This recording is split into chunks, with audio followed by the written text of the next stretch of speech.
So, good morning. It's been a while since I've been live and streaming into my group. And of course, now my puppy's barking. So, it's a typical day in my house. There's always something going on. So, happy Memorial Day. And if you've seen me on social media, you know that I had hip surgery, a hip replacement. And so it really took me down for a while. But I tell you, I learned something so important through that um, process. And it wasn't my first time. I actually had my replaced 9 years ago. But, when you get a little older, things are, and your situation is different than it was when you had something else done, even if it was the same surgery. So this time, and I've had more personal growth and development since then. So I use this experience as a stepping stone to like what was holding me back. And I read the book Atomic Habits by James Clear, and he talked about getting better 1% every day. And I would talk about it, I would think I was doing it, but I really saw that in my journey. And because you're so laid down and stopped from doing your normal day. And I don't think most of us ever get to do that. So for me, I literally was going for 1% every day. When you basically can't just jump out of your chair, if that's what you normally could do, right? Go get a glass of water, make your coffee, even go to the bathroom. I mean, for me, it was a very big deal. I literally had my surgery and I was sent home that same day. The last time, 9 years ago, I went to rehab for 5 days. So, they were pushing me and showing me what to do, and I got stronger. But this time, right from the first moment, I was home and had, with my husband's help, I had to get up. And from where the chair was to where I had to go, it was a struggle.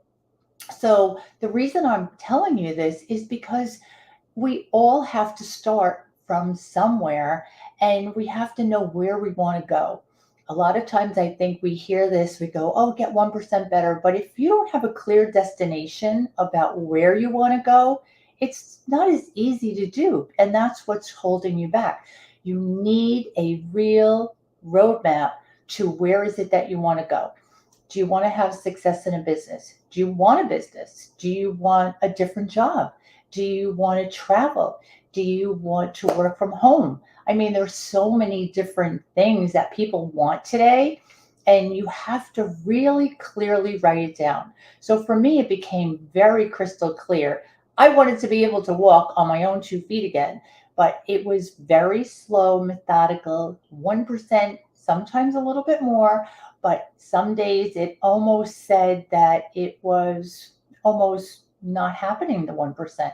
But yet, if I wanted to get up, and I had to every single day, a few times a day, I had to push myself. And so you develop a strong mindset because you have no other choice. So that's what I want for you. I want you to think about, if you couldn't do what it is that you could normally do on a day, how hard would you be trying, right? You would really be trying. So that's the kind of motivation that you need.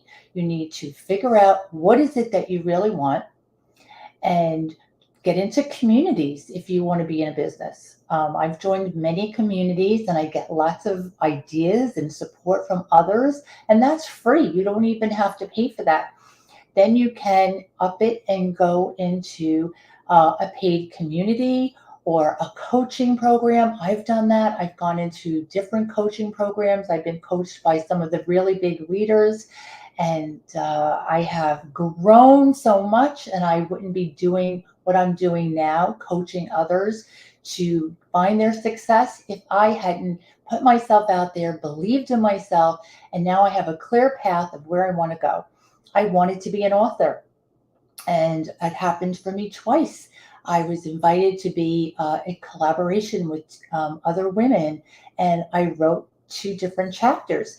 I mean, it really makes you feel like a totally different person, and also just makes you feel so capable of doing something else. So that's what you have to figure out. What is holding you back?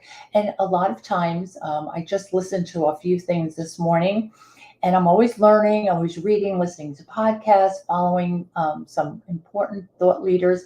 And they said that, procrastination comes from that suffering from perfectionism. It doesn't have to be perfect. Like when I went to use my live StreamYard this morning, I had forgotten that it doesn't stream right into my group. So I said, okay, what am I going to do? So I have my iPad set up and it's streaming in one location. I have my phone to another location and my StreamYard. So there's always a way to combat whatever stumbling block is there. It may not be perfect, but I'm doing it. So that's one of the things that I love about 1% too, trying to be 1% better, is the more you do things, the more you try things, the more creative you get with coming up with answers if you do get stuck. And of course, Googling, which is one of my coach's favorite things, she would always say, I'm not going to explain it to you. Google it, you'll figure it out. And so I hope that this is inspirational for you. Reach out to me. I have this wonderful group, Slay Your Sparkle, which is this is going in there, and I'm going to be doing my weekly trainings again. And we talk about anything that you want to talk about. We can talk. We have master classes. We have free challenges. So hop in there and have a great day and send me some questions if you do. And I do have a free roadmap quiz that really can clarify for you what is it that you truly want. Because sometimes it's good to have a little workbook with you. And that's what I offer to you. So have a great day and I'll see you later this week.